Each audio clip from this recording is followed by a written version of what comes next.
Baik, hari ini pertemuan kita akan bahas tentang penelitian kualitatif ya. Mungkin barangkali ini sebagian ada yang memang sudah menyiapkan atau ada yang menyusun rencana untuk research berbasis pada kualitatif.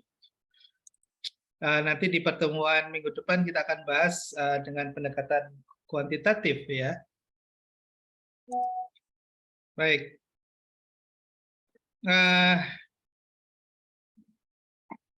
Baik, saudara sekalian, pertemuan kita ini setelah UTS ya, kita sudah fokus pada bagaimana kita mampu menghasilkan suatu output dari pembelajaran kita ini dalam suatu konsep yang sudah mulai lebih terorganize, lebih terstruktur, dan tentunya kita bisa menjadi salah satu bahan bagi kita untuk menyelesaikan tugas akhir ya. Kemarin dari desain studi yang sudah disusun ya,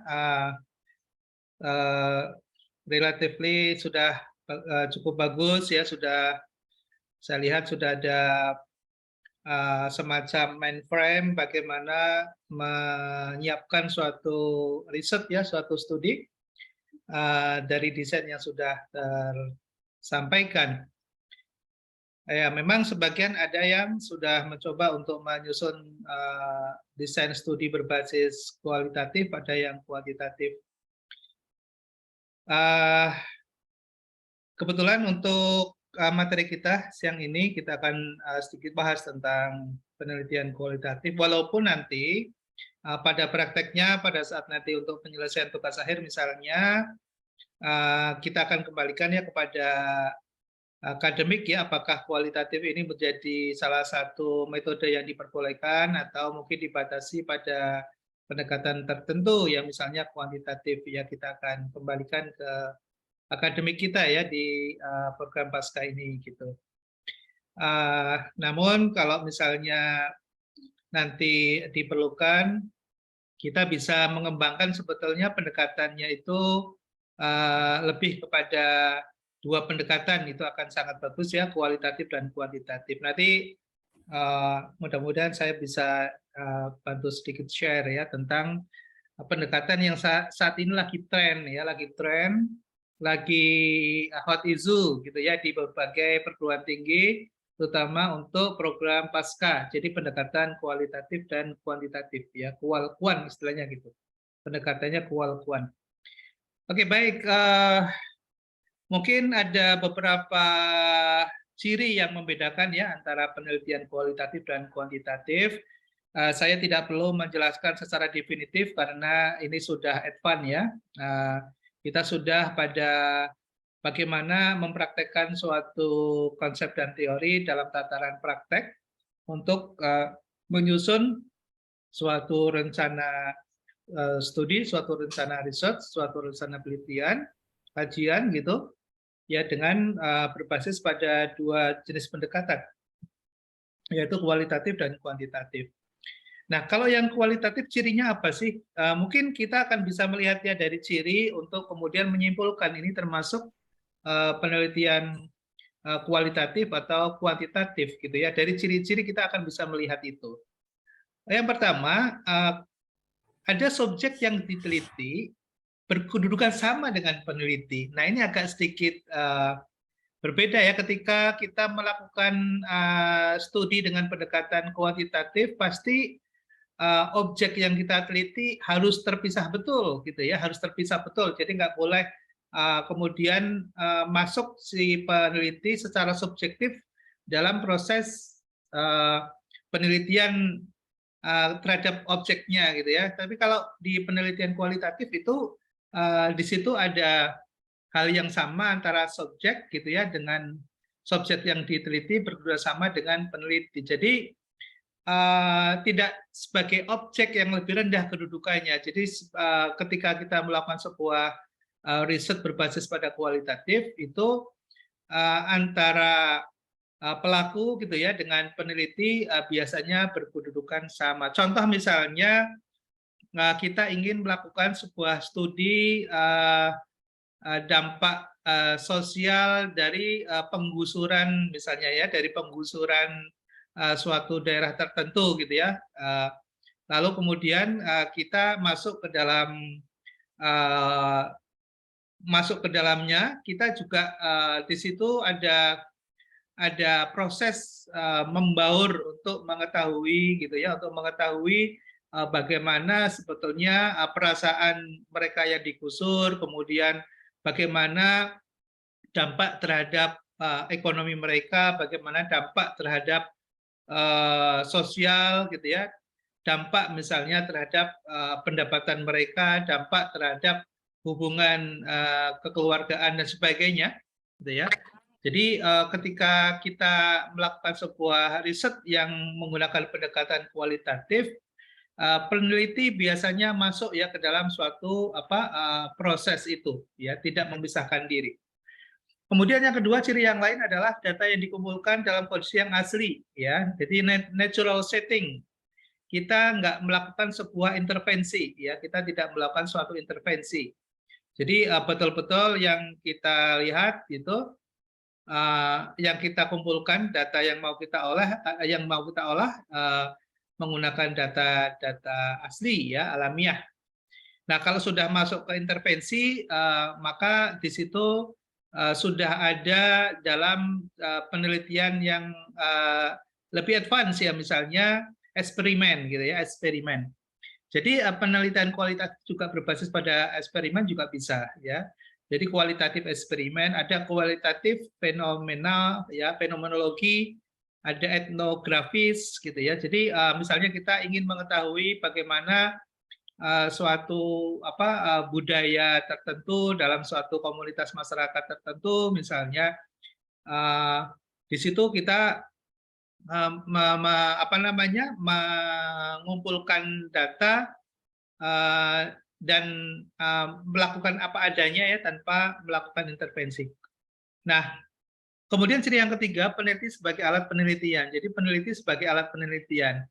Maksudnya gimana? Maksudnya kita yang akan melakukan langsung ya, mewawancara, kemudian mengamati, melakukan observasi, dan seluruh informasi itu kita tangkap ya, ditangkap oleh peneliti ya, ditangkap oleh peneliti yang kemudian akan diolah data itu dalam sebuah deskripsi, narasi yang sesuai dengan hasil dari pengamatan maupun hasil dari wawancara yang dilakukan oleh peneliti yang bersangkutan.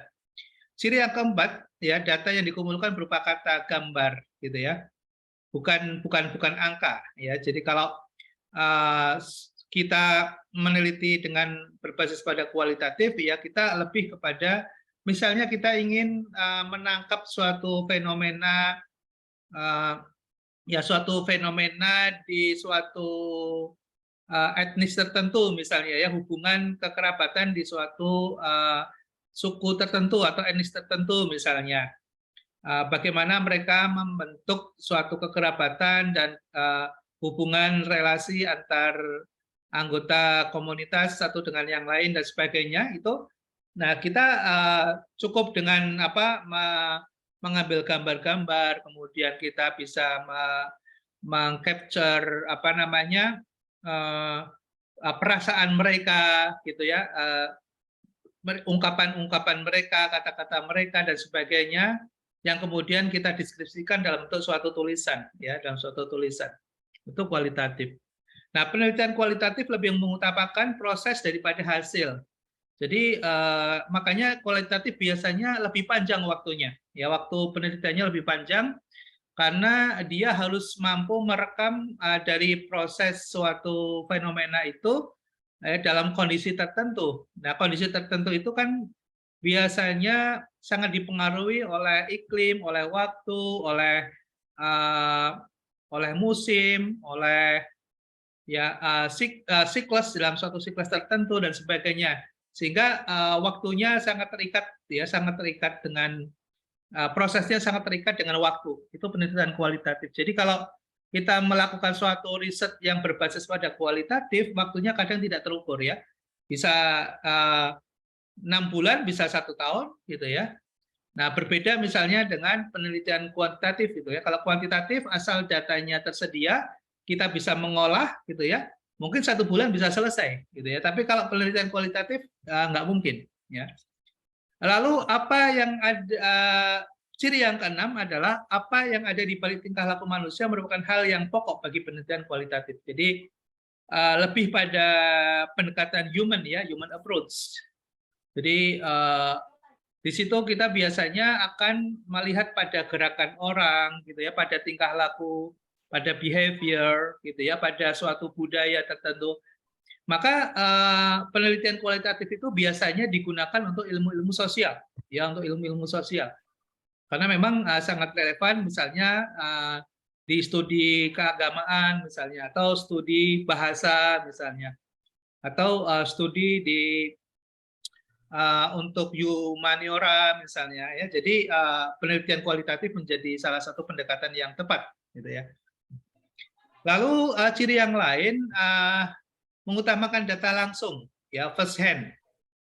Jadi kita kalau menggunakan pendekatan kualitatif, kita akan lebih dihargai kalau kemudian data yang kita ambil, yang kita tarik dan kita olah adalah data-data hasil dari studi yang kita lakukan sendiri ya, jadi tidak mengutip atau menggunakan data sekunder. Itu salah satu ciri berikutnya. Lalu ciri yang lain dari pendekatan kualitatif adalah menggunakan metode triangulasi secara ekstensif. Ya, triangulasi merupakan metode dalam proses pengambilan sumber data gitu ya, untuk menghilangkan subjektivitas. Jadi data dikumpulkan dari berbagai sumber dan kemudian dengan berbagai metode gitu ya, untuk menguji agar tidak muncul di situ subjektivitas. Jadi bisa dilakukan beberapa metode dan pendekatan dan hasilnya sama. Lalu yang ke-8 mementingkan rincian kontekstual, ya, mementingkan rincian kontekstual. Jadi peneliti mengumpulkan dan mencatat data yang sangat rinci, ya, detail, gitu ya, yang terkait dengan masalah yang diteliti, Artinya dalam penelitian kualitatif itu kita mungkin akan melihat sesuatu yang kelihatannya sederhana, bagi orang awam sederhana, tapi bagi seorang peneliti sesuatu yang luar biasa, ya, karena dia mampu bisa melihat secara detail, dari objek-objek yang dia teliti itu bagian per bagian, kemudian dari masing-masing sub ke sub gitu ya, itu dilihat secara detail. Ya, ya misalnya saja kita ingin mengetahui bagaimana budaya berdagang masyarakat Minang misalnya, ya, budaya berdagang masyarakat Minang misalnya. Itu tidak hanya sekedar kemudian melihat kebiasaan orang berdagang, orang Minang berdagang, tapi akan lihat secara detail mengenai background-nya, kemudian keluarganya, lalu kebiasaan-kebiasaan yang dilakukannya, gitu ya, kemudian cara transaksi yang dilakukannya, gitu. Bahkan kemudian sampai pada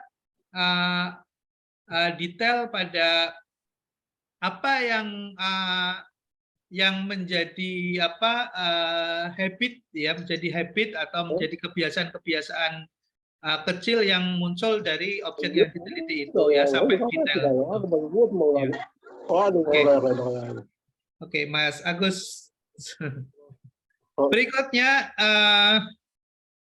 ada mengutamakan perspektif emik ya, mementingkan pandangan subjek penelitian, yaitu bagaimana subjek memandang dan menafsirkan dunia dari sisi pendiriannya sendiri. Maksudnya penelitian kualitatif biasanya akan sangat tergantung kualitasnya pada background knowledge dari si penelitinya. Jadi kalau peneliti itu memiliki background yang kuat terhadap suatu konsep gitu, maka penelitiannya akan menjadi sangat berkualitas. Sebaliknya kalau dia tidak memahami dan mengetahui basic knowledge ya dari suatu studi yang dia lakukan, maka akan menjadi dangkal ya, kajiannya menjadi dangkal.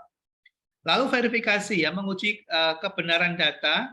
Ini biasanya untuk case-case tertentu, misalnya dia biasanya melakukan antara pro and cons gitu ya, antara yang kontra dengan yang pro, nah, misalnya gitu ya, dilakukan verifikasi ya.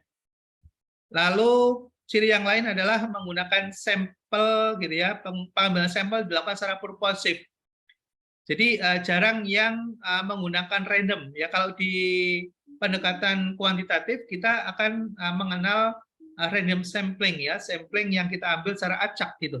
Tapi kalau untuk kualitatif biasanya pada kebanyakan yang dilakukan adalah melakukan purposif. Jadi kita menentukan sampelnya ya, tidak acak gitu, karena kita ingin mengetahui secara khusus karakter dari sampel yang mau kita ambil itu. Lalu menggunakan audit trail ya, audit trail. Jadi kita bisa melakukan mengecek kebenaran ya melalui sebuah proses analisis untuk mengetahui apakah data atau data yang kita olah atau informasi yang kemudian kita simpulkan itu memiliki tingkat kebenaran yang ilmiah gitu, yang bisa dipertanggungjawabkan secara ilmiah, itu bisa ya dilakukan audit trail. Lalu ciri yang lain adalah mengadakan analisis sejak awal penelitian. Biasanya sebelum melakukan pendekatan kualitatif, kita biasanya sudah melakukan studi awal ya untuk mengetahui, memahami tentang objek yang kita akan teliti.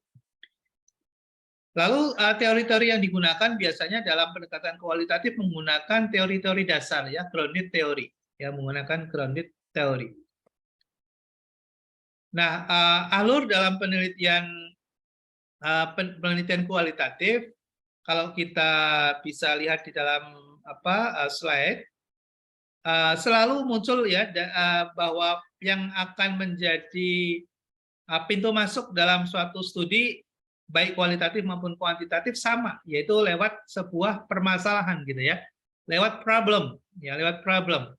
Lalu kemudian kita tentukan tujuan kita untuk setelah mengetahui suatu masalah itu, lalu kita ingin apa?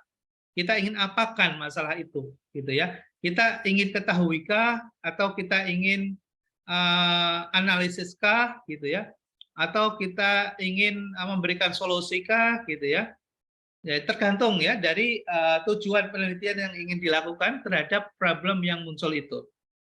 Lalu kemudian teori ya. Jadi setelah kita tahu tujuannya, kemudian kita dalami dengan menggunakan pendekatan teori ya. Kita dalami dengan menggunakan pendekatan teori. Lalu kemudian kita selesaikan atau kita akan carikan solusinya dengan menggunakan pendekatan tertentu ya, yaitu metodologi. Nah, disinilah komponen proposal itu muncul. Jadi proposal dalam penelitian kualitatif itu kalau kita lihat ya lebih sederhana ya, lebih sederhana karena kita tidak perlu menyusun hipotesis juga dan kita nggak perlu menguji hipotesis ya. Jadi simple ya. Jadi kita tidak perlu membangun hipotesis ya, kita lebih banyak pada melakukan sebuah deep interview, kemudian mengetahui, lakukan lewat observasi, kemudian kita bisa mendalami dengan berbagai teori yang ada gitu ya, untuk menyimpulkan secara induktif suatu masalah serta penyelesaiannya gitu. Jadi biasanya kalau di compare dengan pendekatan riset yang lain, kualitatif itu basisnya adalah penelitian induktif. Jadi kita menemukan sesuatu gitu ya yang tidak bisa kita generalisir ya. Jadi spesifik ya pada hal-hal tertentu. Kalau deduktif biasanya yang sering kita gunakan untuk penelitian kuantitatif ya, karena kita menemukan suatu fenomena lalu kita generalisir ya, kita generalisir yang kemudian bisa kita simpulkan menjadi sebuah kesimpulan umum ya dari suatu temuan yang kita lakukan ya dalam pendekatan kuantitatif. Lalu dari metodologi yang kita sudah tentukan ini ya kalau kita susun ini menjadi sebuah komponen proposal, lalu kemudian kita collecting data. Nah, ini kita collecting data, lalu kemudian setelah itu kita akan mengolah data itu ya, kita akan olah, lalu kemudian kita bahas ya bagaimana hasil temuan yang kita sudah lakukan dengan menggunakan berbagai metode pendekatan, apakah observasi, apakah membagi kuesioner, apakah wawancara, apakah FGD misalnya. Nah, ini hasilnya seperti apa, lalu kemudian disimpulkan ya, dibahas ya, baru kemudian kita simpulkan. Lalu dari kesimpulan ada suatu rekomendasi, ya, ada suatu rekomendasi. Nah, ini keseluruhan dari alur penelitian dari pendekatan kualitatif.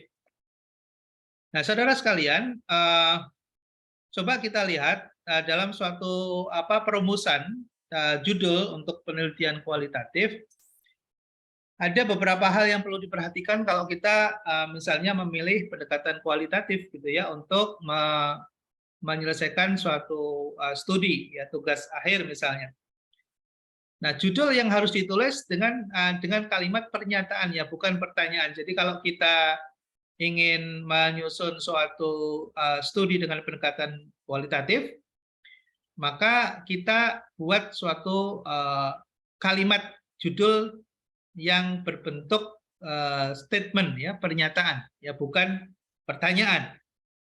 Ya, misalnya kita ingin memilih suatu judul yang tujuannya adalah misalnya ingin mengetahui bagaimana kondisi atau potensi ekonomi di suatu wilayah tertentu misalnya, ya, di suatu wilayah tertentu misalnya.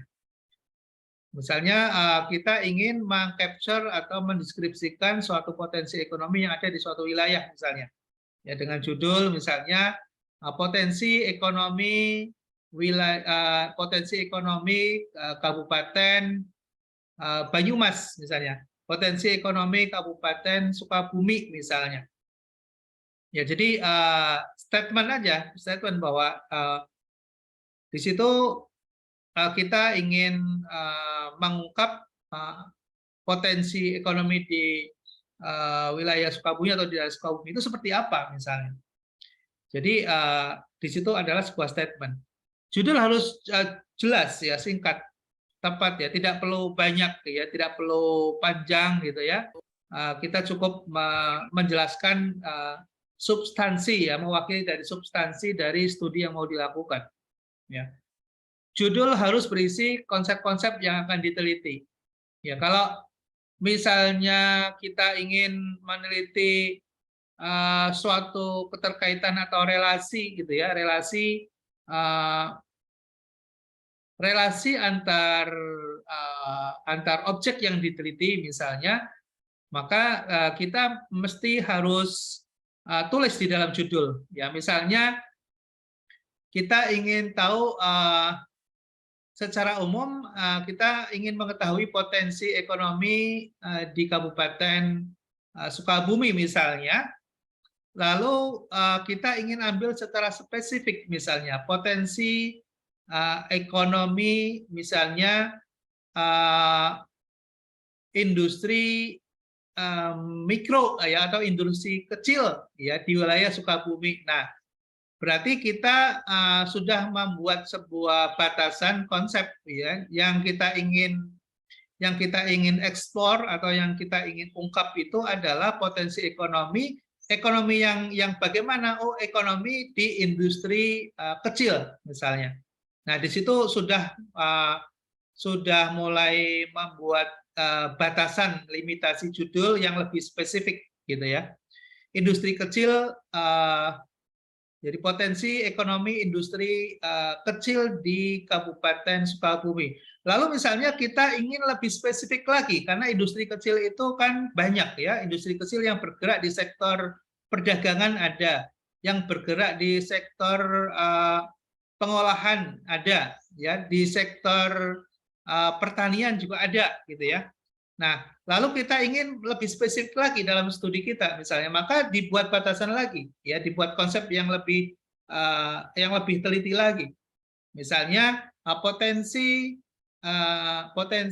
ekonomi industri kecil di sektor apa, misalnya di sektor perdagangan atau di sektor pengolahan atau di sektor pertanian di Kabupaten Sukabumi A. Jadi penelitian nanti yang akan dilakukan semakin spesifik lagi ya, semakin mengerucut ya, semakin fokus ya, semakin fokus. Kita akan mengekspor industri kecil di sektor misalnya di sektor pertanian atau di sektor perdagangan ya, di sektor perdagangan misalnya. Jadi sifat ya, kalau kita lihat yang poin keempat ya, judul harus menggambarkan keseluruhan isi dari kegiatan penelitian. Jadi nanti jangan sampai misalnya kita membuat suatu judul kelihatannya besar, misalnya potensi ekonomi, misalnya potensi ekonomi Kabupaten Sukabumi, tapi yang dibahas misalnya hanya sektor perdagangan. Nah, itu nggak konsisten. Kita hanya mengungkap, mengeksplor tentang bagaimana ekonomi di sektor tertentu. Jadi harus konsisten, relevan gitu ya, antara judul dengan yang mau diteliti gitu ya. Termasuk objek yang diteliti, subjek yang lokasinya juga, kemudian waktu ya, kita perlu ada batasan yang, karena perubahan waktu itu akan bisa menimbulkan hasil yang berbeda. Makanya kemudian kita perlu juga ada state ya, penelitian dilakukan kapan. Ya, penelitian dilakukan kapan. Di dalam sebuah studi itu ada waktu di situ yang menjadi limitasi ya, batasan dari suatu studi tertentu. Nah, saudara sekalian, dalam sebuah judul penelitian, dalam penelitian kualitatif pada umumnya disusun berdasarkan pada masalah yang telah ditetapkan ya, masalah sudah ditetapkan pasti, gitu ya. Masalah sifatnya sementara dan holistik, yang menyeluruh dan kemungkinan bisa berkembang setelah memasuki lapangan penelitian.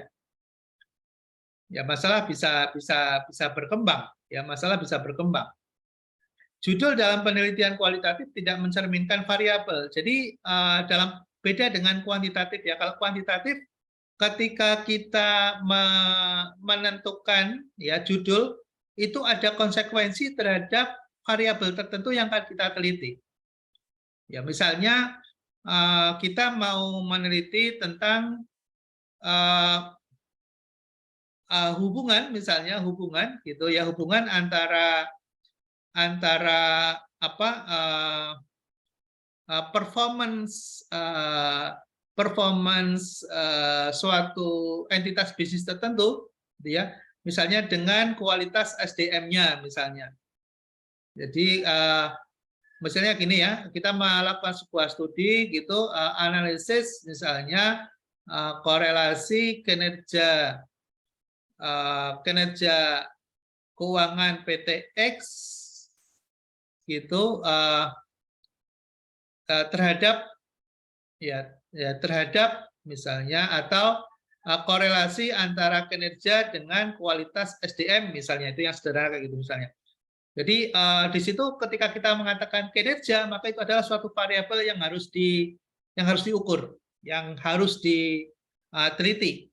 Jadi ada konsekuensinya seperti itu kalau di pendekatan kuantitatif ya. Misalnya kinerja, berarti kinerja itu suatu variabel yang nanti akan dilakukan suatu kajian yang akan diteliti, gitu ya. Dan kualitas SDM juga akan diteliti, gitu ya. Lalu kemudian akan dikorelasikan. Apakah kualitas SDM itu akan berpengaruh terhadap suatu performa kinerja lembaga tertentu atau organisasi tertentu misalnya. Oke. Nah, kemudian judul dalam penelitian kualitatif tidak mencerminkan variabel tetapi lebih pada upaya untuk mengungkap fenomena dalam situasi sosial secara luas dan mendalam, serta berusaha untuk menemukan suatu teori ya, minimal suatu konsep. Jadi kita dalam studi kualitatif kita bisa menemukan suatu teori atau konsep baru, ya, suatu teori atau konsep baru. Nah, kalau kita lihat dalam berbagai literasi, kita bisa melihat suatu desain. Suatu desain penelitian kualitatif itu seperti apa? Ya.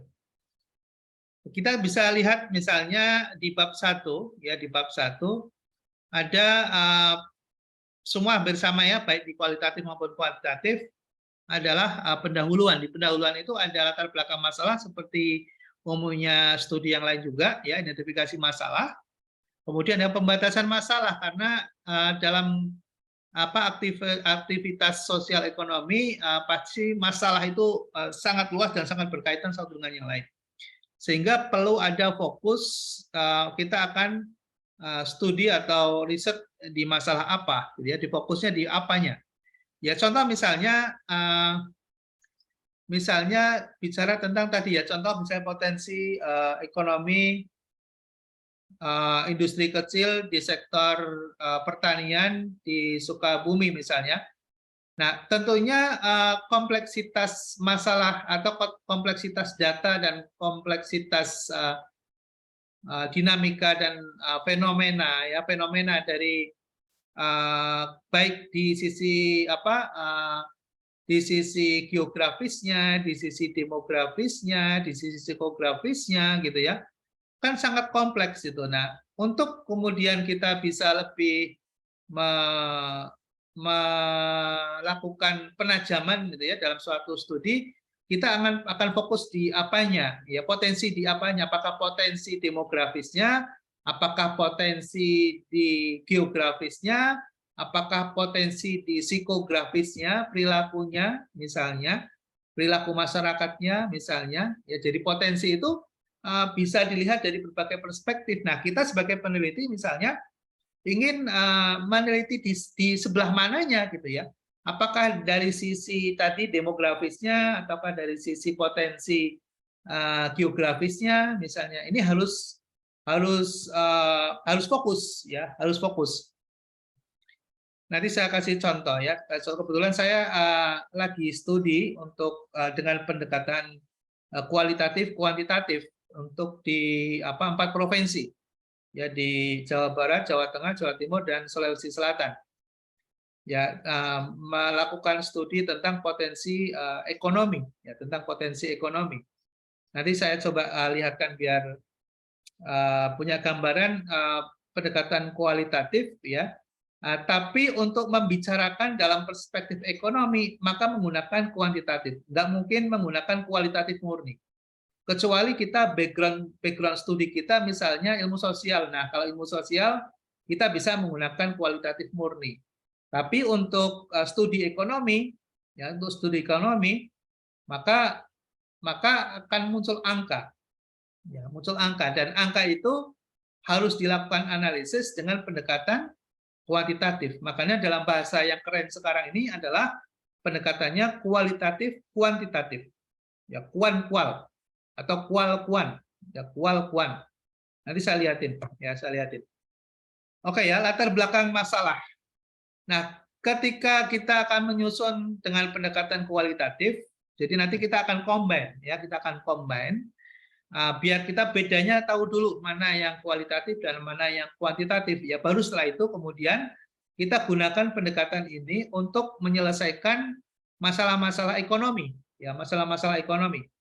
Masalah ekonomi itu kan bisa melekat di berbagai entitas, ya, bisa di entitas pendidikan, bisa di entitas sosial, bisa di entitas keagamaan. Jadi semua entitas itu akan menghadapi masalah ekonomi. Nah, kita yang melakukan studi di STIE, Sekolah Tinggi Ilmu Ekonomi, dan kebetulan kita mengambil Master of Management, ya, MM itu, maka diharapkan kita memiliki kompetensi untuk melihat suatu potensi ekonomi yang ada di seluruh entitas yang akan kita hadapi. Misalnya begini, kita berada sekarang di dunia pendidikan, misalnya sebagai guru atau sebagai tenaga pengajar misalnya, atau kita duduk di situ sebagai pengurus yayasan misalnya, maka perspektif kita kalau kita belajar di MM gitu,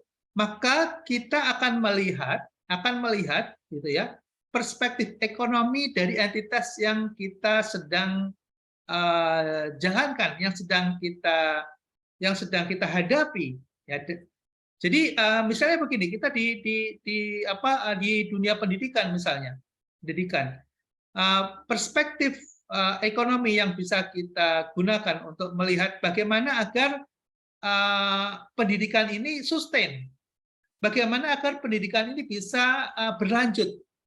Nah, suatu pendidikan akan bisa berlanjut kalau didukung dengan adanya pendanaan, kan begitu? Ya, dengan adanya pendanaan. Itu.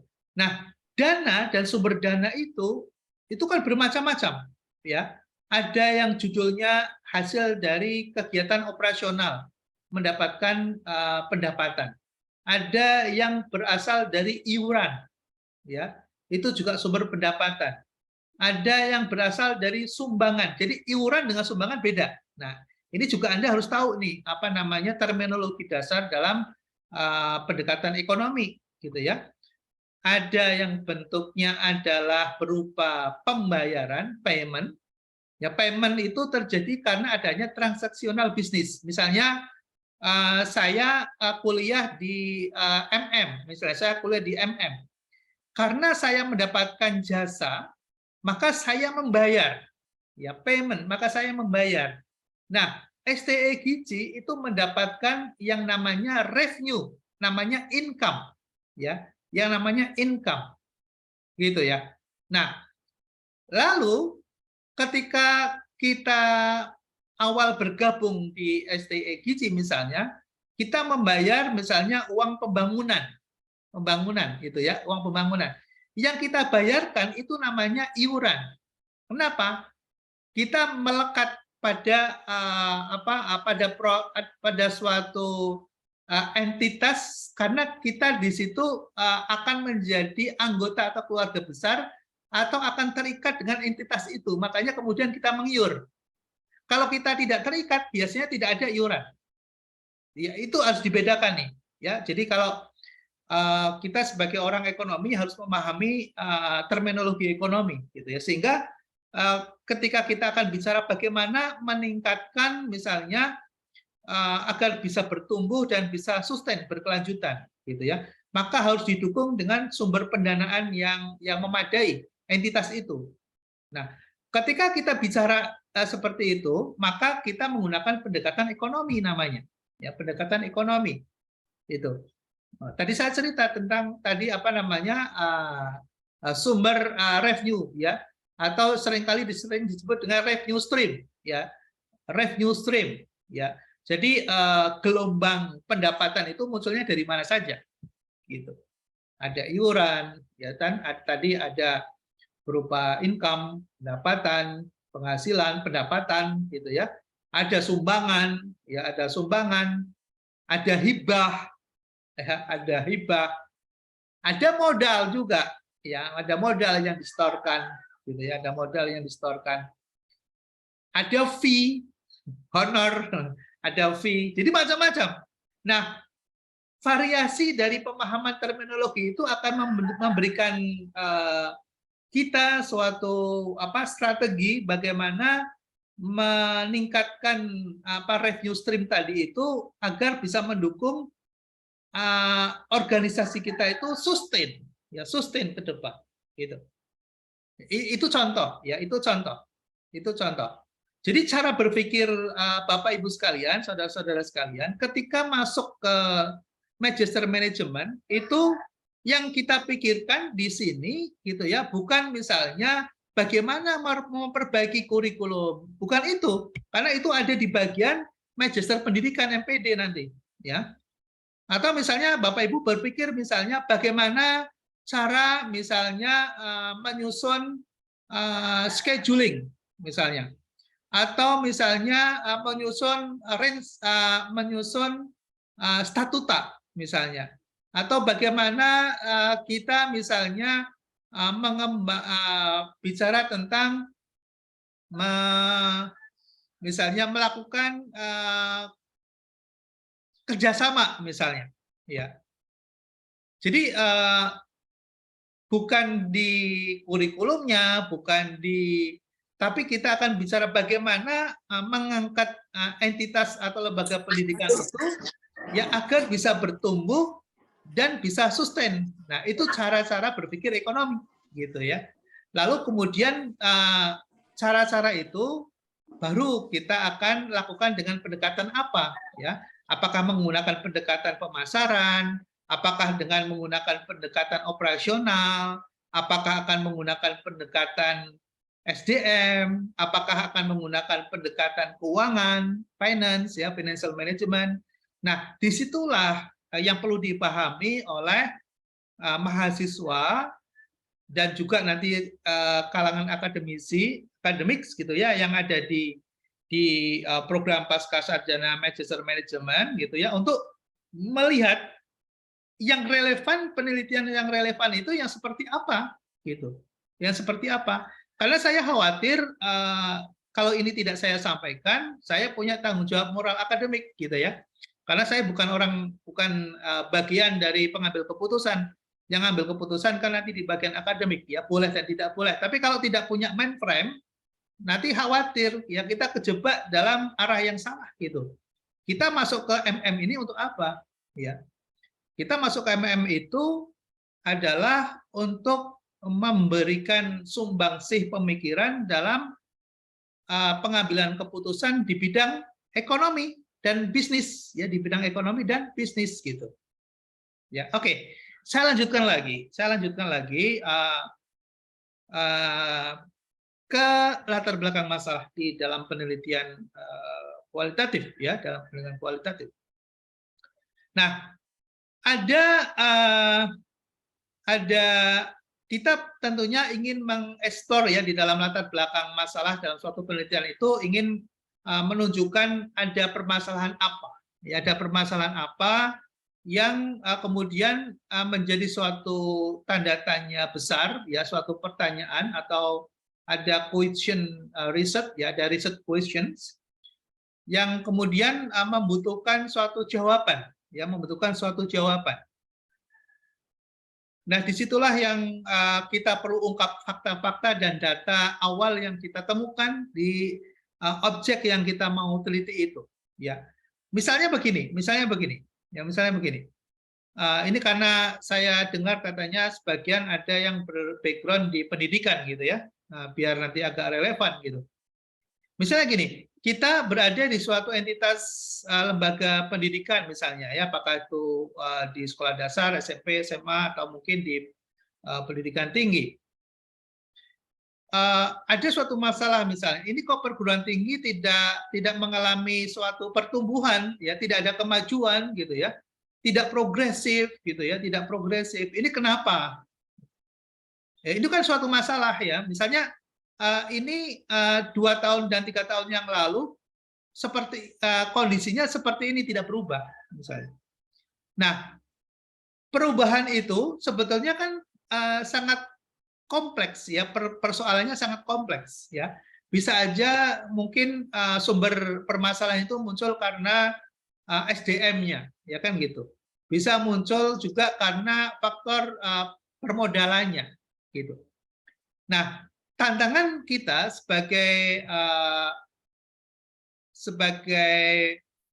intelektual ya, sebagai seorang peneliti gitu ya, sebagai seorang akademisi gitu yang memiliki studi background di bidang manajemen, maka kita tidak perlu ya bersusah payah memikirkan misalnya, oh ini karena faktor budaya misalnya. Kita kemudian langsung memiliki sebuah hipotesis misalnya, oh ini karena budaya atau culture dari organisasi ini tidak mendukung, tidak kondusif misalnya. Oke, boleh-boleh saja dan memang mungkin bisa betul ya karena faktor itu. Tapi bagi kita sebagai seorang calon ekonom ya, seorang analis bisnis gitu, kita akan melihat bukan karena faktor itu ya. Kita akan melihat dari faktor pendekatan bisnis dan ekonominya. Ya, misalnya kemudian kita membuat sebuah research question misalnya, oh ini karena tidak ada pemasaran, oh ini karena SDM-nya tidak qualified, oh ini karena sistem operasionalnya tidak mendukung misalnya. Nah, pendekatan-pendekatan itu yang kemudian dari awal sudah menjadi bagian dari proses analisis dari studi yang kita lakukan. Termasuk juga di dalam latar belakang ya, ketika kita mau mengungkap ya, mau mengeksplor dari suatu background studi itu yang kita tarik, yang kita ungkap itu adalah masalah-masalah yang tadi kaitannya dengan itu. Ya, masalah-masalah yang kaitannya dengan itu. Misalnya kita melihat data kan bisa dilihat dari berbagai perspektif ya. Misalnya gini, jumlah pendapatan yayasan ini misalnya terjadi penurunan. Misalnya ya, pendapatan yayasan mengalami penurunan dari tahun ke tahun misalnya. Itu kalau pendapatan turun dari tahun ke tahun mengalami penurunan, berarti kan alamat wassalam gitu ya. Alamat akan berakhir pada saatnya gitu, karena dia sudah pada saatnya dia nggak mampu lagi untuk membiayai operasional mereka gitu. Nah, bagi orang sosial akan melihat itu mungkin, oh ini budaya kerjanya nggak bagus gitu ya. Oh ini karena orang-orang yang mengelolanya misalnya tidak memiliki motivasi misalnya ya. Mungkin oh ini karena berada di lingkungannya tidak kondusif di kampung misalnya.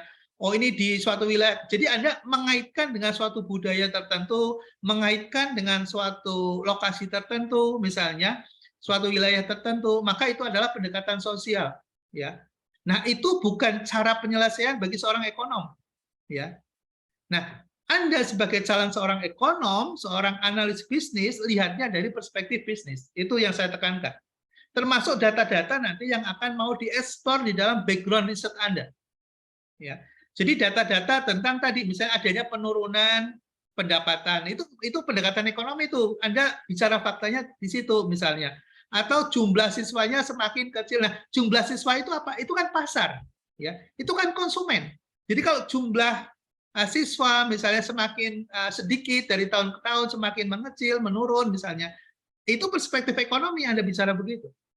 Jadi Anda harus pastikan bahwa dalam perspektif pandang untuk memulai studi di background studi Anda ini adalah perspektif ekonomi dan bisnis. Oke.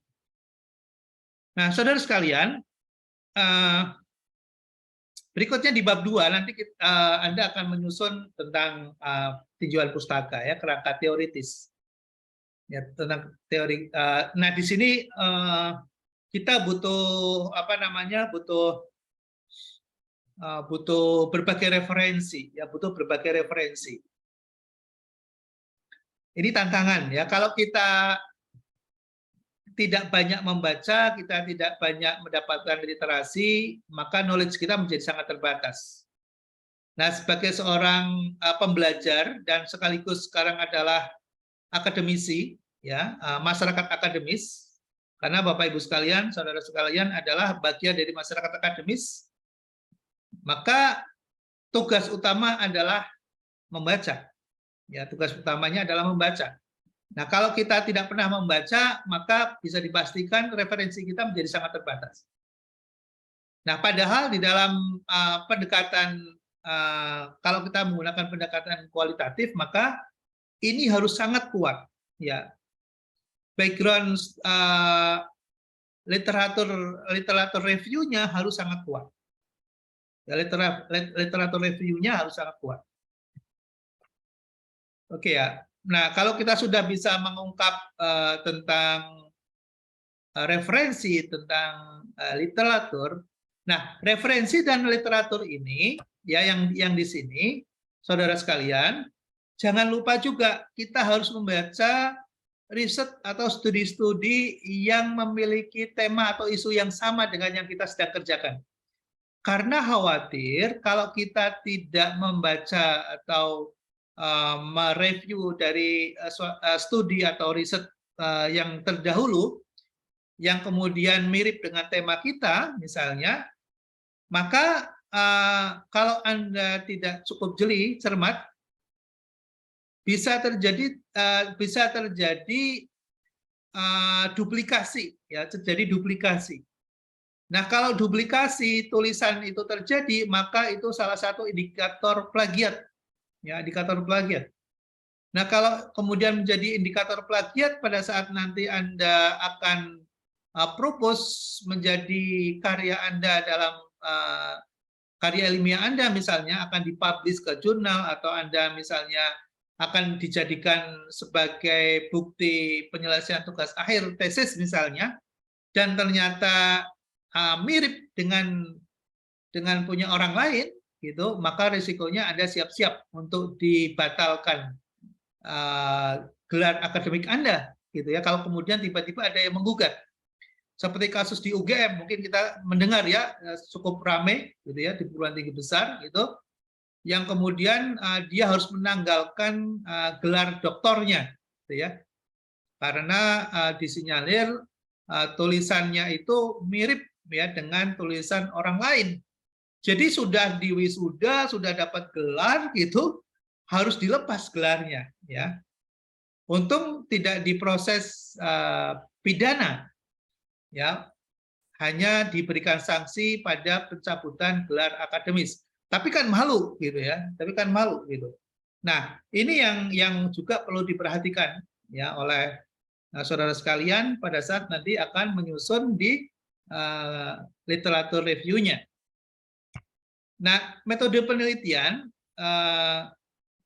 ini seperti halnya kita menyusun suatu metode yang lain juga dalam kualitatif, sama. Jadi kita perlu menjelaskan di situ tahapan-tahapan dalam penelitian yang mau dilakukan itu seperti apa.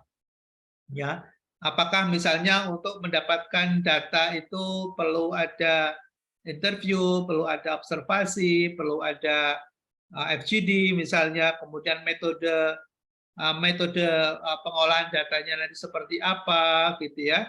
Kemudian untuk memastikan kevalidan datanya seperti apa, menggunakan metode apa, gitu ya. Metode analisis dan interpretasinya seperti apa, gitu. Nah, itu dijelaskan di metodologi. Ya, setelah kita sudah membuat kita sudah mampu menyusun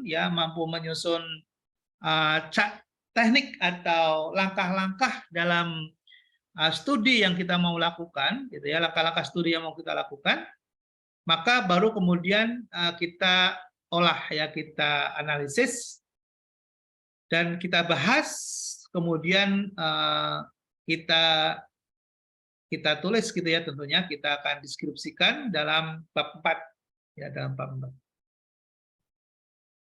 Lalu berikutnya setelah selesai kita buat kesimpulan dan saran. Oke ya, saudara sekalian, itu kurang lebih ya dari penelitian kualitatif. Gambaran singkatnya ya seperti itu. Ciri-cirinya kita sudah tahu, kemudian bagaimana praktek implementasi dari penelitian kualitatif dalam suatu riset seperti apa, kita juga sudah punya gambaran ya, dari mulai menyusun pendahuluan di background studinya, kemudian masuk ke kajian teori atau literatur review, atau di studi pustaka atau teori atau tinjauan pustaka, gitu ya, kita sudah ada gambaran apa yang perlu kita ungkap. Kemudian di metodologinya, gitu ya, gimana langkah-langkah riset yang kita mau lakukan, ya, dari mulai kita menentukan pendekatan, kemudian bagaimana teknik data yang diperlukan, bagaimana mengumpulkan data, cara mengumpulkan datanya seperti apa, lalu mengolahnya, metode analisisnya seperti apa, gitu ya. Itu dijelaskan di dalam metodologi penelitiannya. Ya, lalu kemudian dianalisis pembahasannya seperti apa. Nah, Kalau pembagian bab hampir sama ya, pembagian bab hampir sama antara penelitian kualitatif dengan penelitian kuantitatif. Ya hampir sama, ya hampir sama. Cuma nanti bedanya tadi ya kepada skup yang ruang lingkup penelitiannya beda gitu ya. Lalu kedudukan peneliti dengan objek yang diteliti beda ya antara kualitatif dan kuantitatif gitu ya. Lalu ada persyaratan hipotesis di kuantitatif, kalau di kualitatif tidak perlu gitu ya. Lalu bedanya lagi nanti di metode penarikan data gitu ya. Nah, kemudian berikutnya yang sekarang adalah yang kita lihat di slide adalah bagaimana perspektif ya, perspektif dalam penelitian kualitatif. Sebelum sampai ke situ, mungkin ada 1-2 pertanyaan. Saya persilakan sebelum saya lanjutkan. Silakan. Assalamualaikum Pak, izin bertanya. Waalaikumsalam, Mas Uli. Silakan Mas. Pak, kalau saya mau coba dari metodologi penelitian ini, mau coba nanti mudah-mudahan bisa diteruskan ke tesis. Nah, untuk pengajuan judul bisa tidaknya gimana itu Pak langkahnya supaya kalau memang sudah benar itu judulnya bisa diterima. Saya mau coba ditingkatkan ke metode penelitian jadi langsung ke tesis gitu Pak, biar berlanjut Pak. Terima kasih Pak. Iya Mas Uli.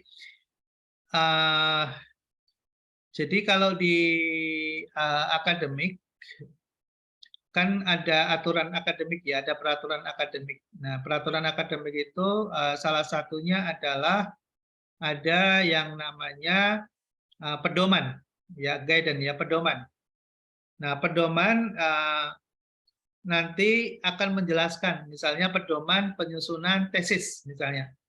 Nah, nanti pedoman itulah yang akan menjadi guidance kita, langkah-langkah apa yang diperlukan, kemudian sistematika yang sudah ditentukan, kita akan merujuk pada pedoman itu, ya pada pedoman itu.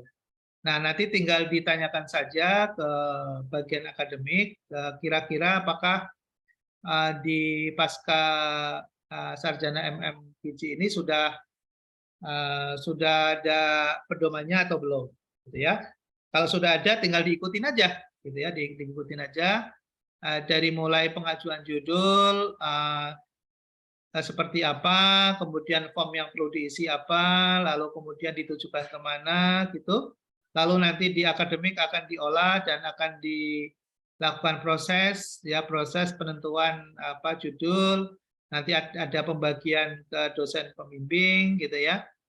Lalu kemudian tahapan dari mulai penyusunan proposal sampai ke bimbingan sampai nanti ke ujian itu berapa step yang harus dilalui, itu dijelaskan di dalam pedoman itu gitu. Nah, kalau yang saat ini kita bertemu ini kan di mata kuliah metodologi penelitian ya, bukan membicarakan tentang pedoman penulisan tesis, bukan. Jadi kita bicara tentang metodologi penelitian. Nah, metodologi ini akan menjadi bekal ya, akan menjadi bekal bagi mahasiswa untuk nanti menyusun, mulai bagaimana menyusun suatu proposal research, dan tentunya itu tidak hanya untuk studi kita saja, tapi pada saat nanti kita bekerja atau kita akan berprofesi sebagai seorang profesional misalnya dalam berbagai riset misalnya yang nanti barangkali kita akan ikuti, kita sudah punya bekal gitu ya, kita sudah punya bekal sehingga nanti akan bermanfaat untuk menyelesaikan pekerjaan-pekerjaan kita, baik pekerjaan personal, pribadi maupun pekerjaan profesional ya dengan perusahaan. Sementara itu dulu Mas Uli. Mungkin sudah cukup jelas ya Mas. Baik Bapak, makasih banyak informasinya. Terima kasih. Sama-sama Mas Uli. Silakan kalau ada yang lain sebelum saya lanjutkan. Ada pertanyaan mungkin? Izin Pak Herianto. Silakan Mas Herianto, monggo. Izin Pak, tadi Bapak ada jelaskan Pak, itu di ciri-ciri penelitian kualitatif. Ini mungkin yang mau dijelaskan lebih ini Pak, yang subjek yang diteliti itu kan katanya di tulisan tadi kan berkedudukan sama dengan peneliti, jadi tidak boleh rendah kedudukannya. Gitu Pak. Bisa dijelaskan lagi Pak, izin. Oh ya, Terima kasih. ya, makasih Mas Her. Ya betul. Tadi ada salah satu ciri yang menentukan subjek ya dengan peneliti itu sama, gitu. Nah, di dalam penelitian kualitatif, eh, karena yang akan dipotret itu adalah suatu fenomena, gitu ya, sehingga kita perlu ada di dalamnya, ya perlu ada di dalamnya. Berbeda dengan penelitian kuantitatif. Kalau penelitian kuantitatif itu jelas terpisah, ya antara subjek dengan objek yang diteliti, itu terpisah. Maksudnya kalau yang tadi ciri-ciri di kualitatif kenapa kemudian equal, ya antara subjek dengan objeknya itu equal, karena di situ bicara tentang sosial, ya bicara tentang suatu fenomena. Makanya ada pendekatan namanya fenomenologi, di mana kemudian si peneliti itu ya berada di dalam proses yang dia teliti sendiri, berada di dalamnya. Gitu ya. Contoh misalnya mungkin di pengantar manajemen kalau pas kebetulan ketemu dengan saya ada teori namanya Houghton effect namanya Houghton effect. Ada teori yang Houghton effect itu yang kemudian menghasilkan teori perilaku, behavior teori perilaku dalam manajemen. Itu si peneliti namanya Elton Mayo, Elton Mayo itu punya suatu persepsi awal bahwa motivasi seseorang itu dipengaruhi oleh lingkungan, dan lingkungan yang paling dominan bagi para pekerja buruh adalah penerangan, maksudnya lampu, ya. Jadi kalau kita bekerja dalam suasana yang gelap itu kan nggak nyaman, nggak semangat, gitu. Tapi kalau kemudian kita bekerja dalam suasana lingkungan yang terang, gitu ya, maka kita akan menjadi lebih bersemangat dan produktif. Nah, dulu Elton Mayo punya anggapan seperti itu. Lalu kemudian dia punya dua objek yang diteliti. Ada suatu pabrik yang di dalamnya itu diberi cahaya yang terang, gitu. Lalu satu lagi cahayanya itu tidak terang, gitu. Dia hanya ingin membuktikan bahwa yang terang itu lebih produktif dibandingkan dengan yang agak gelap, yang remang-remang, gitu ya. Yang agak remang-remang, gitu.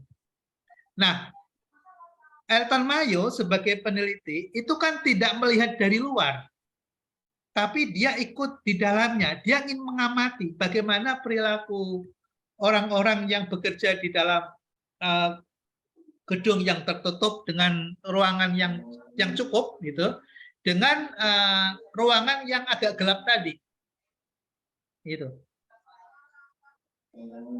Oke, maaf ya, sini baru azan, saya pending sebentar karena di sebelah saya ada musola ini. Mohon maaf, saya pending ya. Mohon maaf, Mas Herianto.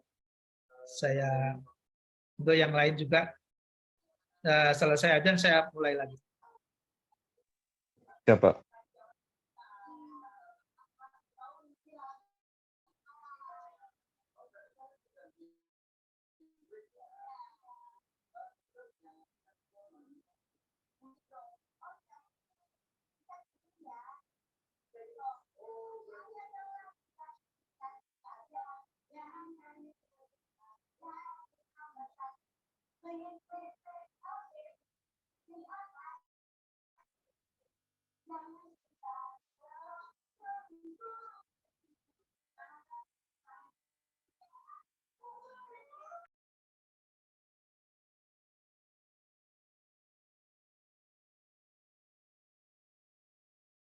Oke, baik. Saya coba lanjutkan tadi penjelasan pertanyaan dari Mas Herianto terkait dengan bagaimana sih memahami antara subjek dan objek itu memiliki kedudukan yang sama, gitu ya, dalam suatu penelitian kualitatif, gitu. Nah, saya Siapa? tadi cerita tentang munculnya teori perilaku di dalam ilmu manajemen, ya. Tadi saya cerita salah satu penelitinya namanya Elton Mayo. Ya, Elton Mayo di suatu perusahaan elektronik namanya General GA, DGA, ya di Eropa waktu itu di Inggris ya di London, yang mana dia awalnya memiliki suatu hipotesis ya dugaan bahwa suasana kerja itu akan berpengaruh terhadap tingkat produktivitas ya terhadap tingkat produktivitas karyawan, dan dia beranggapan bahwa kondisi lingkungan kerja yang terang itu akan lebih produktif dibandingkan dengan lingkungan kerja misalnya dengan suasana yang remang-remang gitu ya, yang kecukupan cahayanya tidak memadai, orang akan tidak semangat bekerja ya. Dia ingin meneliti, namanya peneliti itu kan selalu ingin tahu gitu ya, apakah benar kalau cahaya itu akan berpengaruh terhadap kinerja orang yang bekerja gitu. Nah, lalu Elton Mayo punya, tadi saya cerita sampai punya dua ini ya, punya dua objek ya, dua semacam lab ya. Labnya itu satu tempat yang diberi pencahayaan yang cukup, satu tempat yang pencahayaannya tidak cukup itu. Nah, lalu si Elton Mayo ini ya, dia mulai dengan satu unit kontrol. Unit kontrolnya itu adalah yang terang. Yang terang itu dianggap selama ini kan tingkat produktivitasnya sudah dapat angka. Ya, angka produksi dari unit yang menjadi unit kontrolnya tadi, yaitu yang memiliki cahaya yang cukup di ruangan itu angkanya Elton Mayo sudah pegang, bahwa setiap bulan tingkat produktivitasnya sekian, gitu ya. Tingkatnya sekian. Nah, sekarang yang ruangannya tertutup tadi, kemudian cahaya lampunya itu tidak cukup memadai, itu seperti apa? Orang bekerja itu perilakunya seperti apa, gitu ya? Ingin diketahui oleh Elton Mayo. Nah, sebagai seorang peneliti, Elton Mayo kira-kira masuk untuk mengamatinya, itu masuk ke ruangan yang bercahaya cukup atau yang bercahaya tidak cukup, Mas Herianto? Ini saya mau tanya dulu nih, Mas Her. Masuk ke ruangan yang redup tadi Pak, yang kurang. Good. Sebagai peneliti dia Pak. Good. Iya, betul. Betul sekali. Jadi yang cahayanya terang itu adalah unit kontrol. Elton Mayo tidak perlu tidak perlu tahu, karena dia sudah tahu. Ya, produktivitasnya angkanya sudah ketahuan. Ya, dari data empiris sebelumnya sudah ketahuan. Gitu. Nah, Elton Mayo masuknya ke ruangan yang ingin diteliti tadi, yang cahayanya tidak cukup memadai. Lalu apa yang dilakukan oleh Elton Mayo? Ya, dia masuk ke dalam ruangan yang sedang diteliti itu, dalam pabrik gudang yang tempat produksi tadi itu, dia masuk ke situ. Ya, lalu Elton Mayo dia seorang peneliti dan seorang dosen. Ya, dia seorang peneliti dan seorang dosen. Nah, karakter seorang dosen dan seorang peneliti itu kan selalu ingin tahu, ya selalu ingin tahu. Sehingga ketika ada orang yang bekerja kemudian misalnya mulai melemah ya semangatnya, kemudian ada yang mungkin ada orang yang mungkin barangkali tidak bisa bekerja saat itu ketika ditemui oleh Elton Mayo di ruangan itu ditanya sama Elton Mayo. Ya. Ditanya sama Elton Mayo. Bapak atau Ibu ini yang sedang bekerja, ini contoh ekspresi saya aja, yang nggak, kondisi yang sebenarnya saya nggak tahu ya, tapi ini ekspresi saya aja.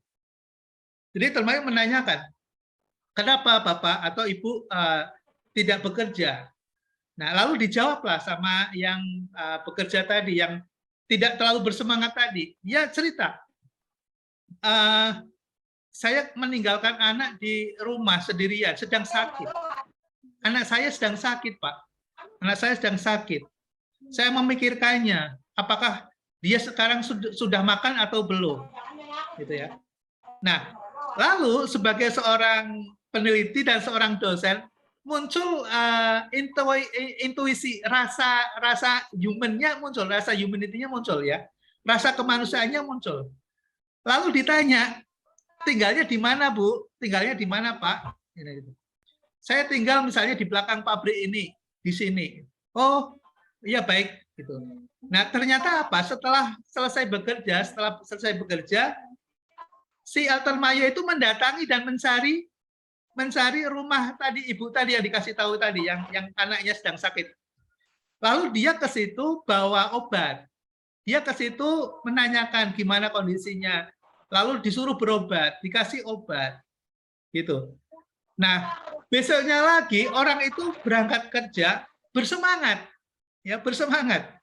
Dia bersemangat. Ya, bersemangat. Nah, begitu seterusnya. Jadi Elton Mayo itu datang ke situ, itu melihat dan mengamati ketika ada yang karyawan itu merasa lemah atau kemudian tidak bersemangat bekerja, itu ditanya, kenapa?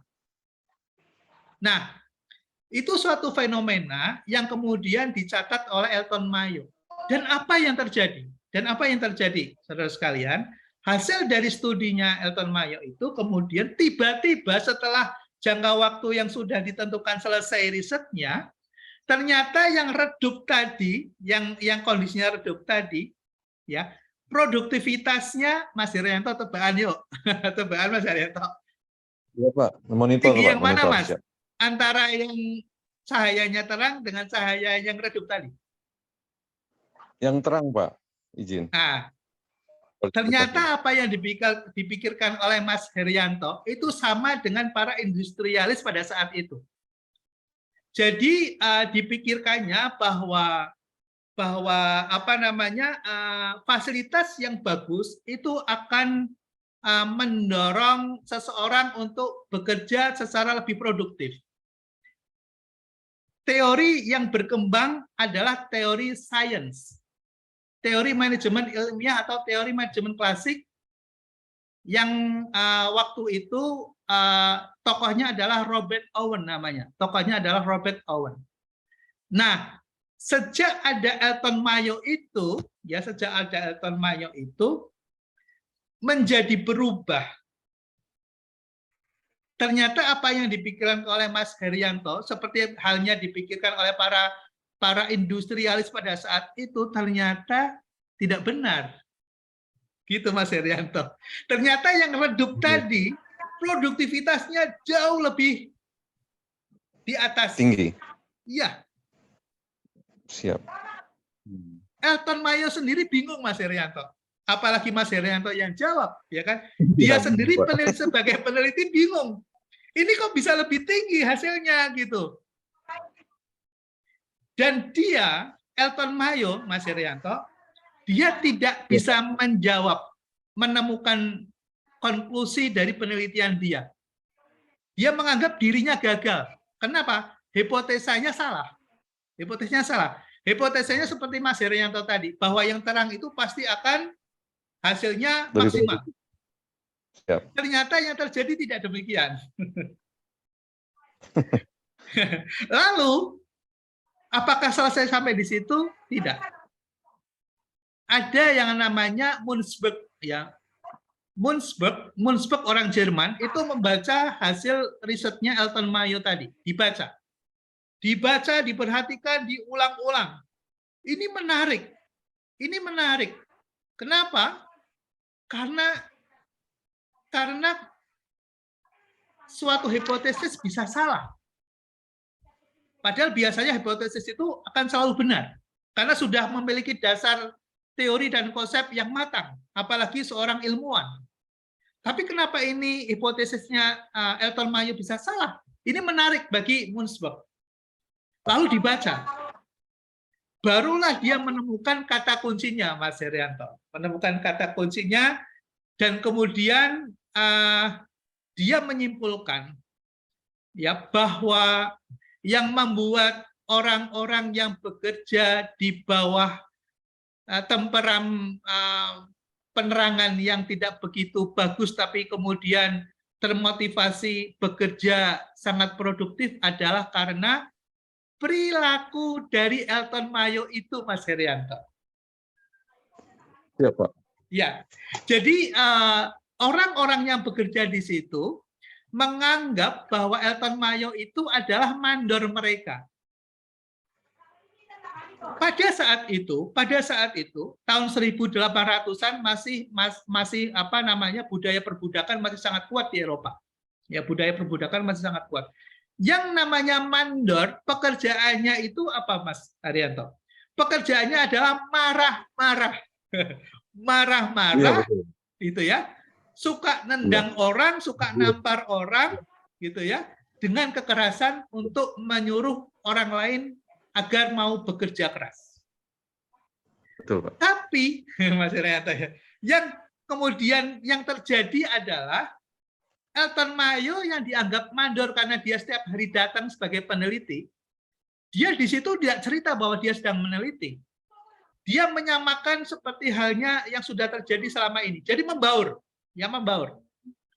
Dan Elton Mayo dianggap sebagai seorang mandor karena dia datang ke situ. Ya, dia datang ke situ. Tapi yang dilakukan oleh Elton Mayo 180 derajat berbeda dengan mandor-mandor yang lain. Ketika ada yang sakit didatangi, dikasih obat. Padahal kalau sebelumnya ada yang sakit tidak bekerja langsung disuruh keluar. Langsung di PHK. Kenapa? Karena antara permintaan dengan penawaran tidak seimbang pada saat itu. Antara industri dengan jumlah orang yang mau bekerja sangat lebih banyak orang yang mau mencari kerja sehingga kesemenang-menangan para kapitalis dan industrialis itu luar biasa.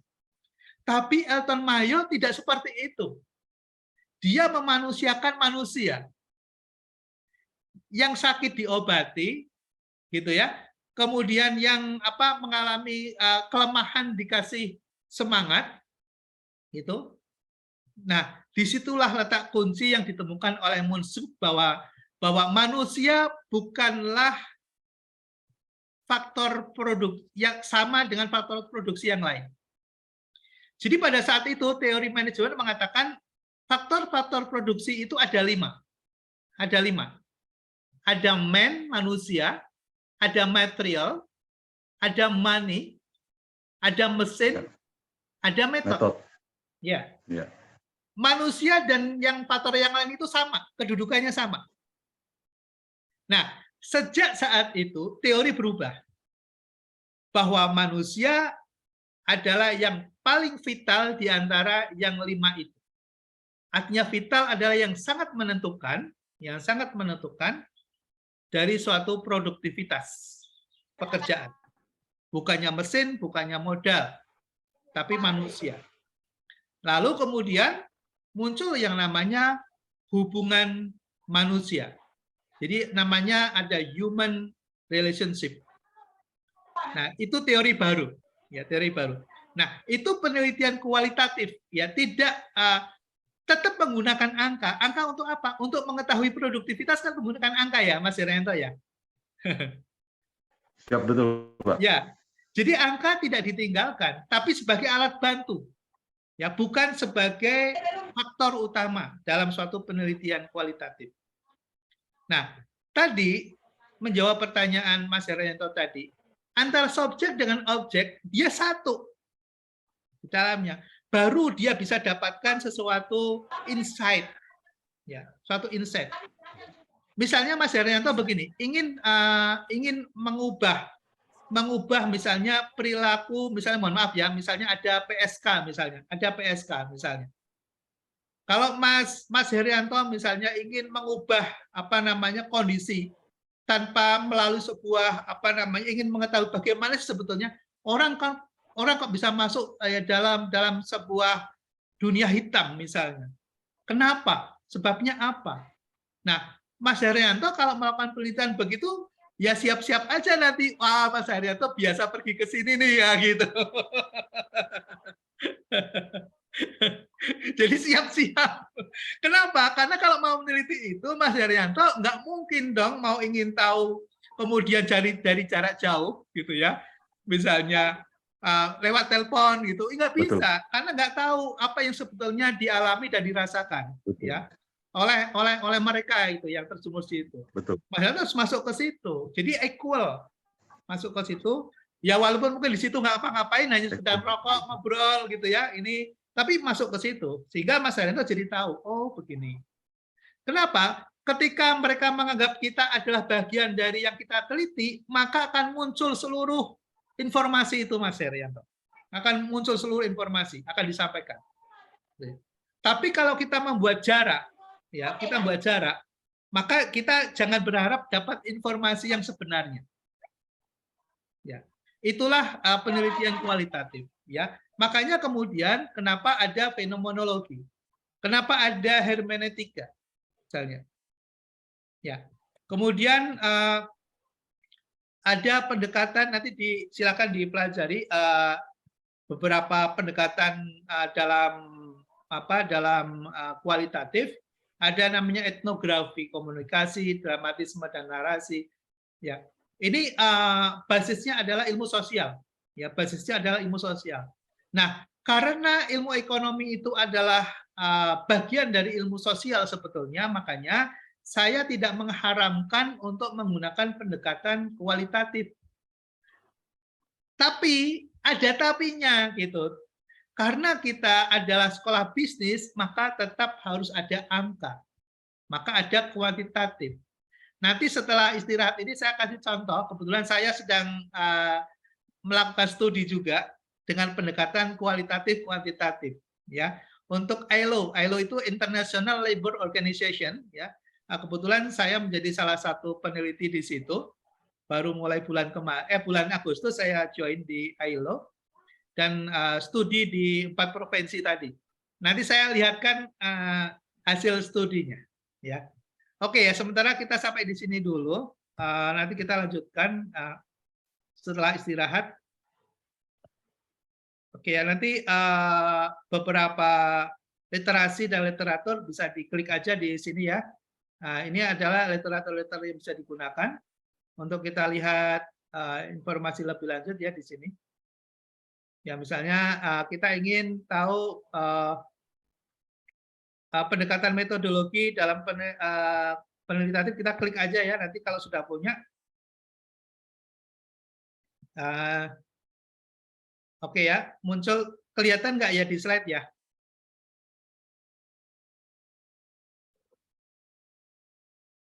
Kelihatan Pak di slide? Kelihatan Pak, kelihatan Pak. Kelihatan ya. Nah, ini ada penjelasan ya tentang itu. Nanti silakan didalami di sini. Ya, didalami di sini. Untuk mendapatkan informasi lebih lanjut terkait. Terima kasih Pak dosen atas penjelasannya tadi Pak. Ya, sama-sama Mas Haryanto. Kalau ada pertanyaan, biasanya akan ada insight ya. Jadi nggak usah malu bertanya, mumpung kita ketemu. Nanti kalau Mas Haryanto nggak sana begitu, saya nggak bisa jelasin tadi. Ya, apa munculnya teori perilaku itu kan hasil dari sebuah riset kualitatif. Ya. Pak. Okay. Dapat banyak saya Pak. Terima kasih Pak. Izin. Terima kasih sama-sama. Oke, kita sampai di sini dulu. Nanti pending untuk sholat asar ya, bagi yang menjalankan sholat asar. Kita nanti masuk lagi jam 3:30. Terima kasih, selamat menjalankan ibadah sholat asar. Terima kasih Pak. Terima kasih Pak Bagio.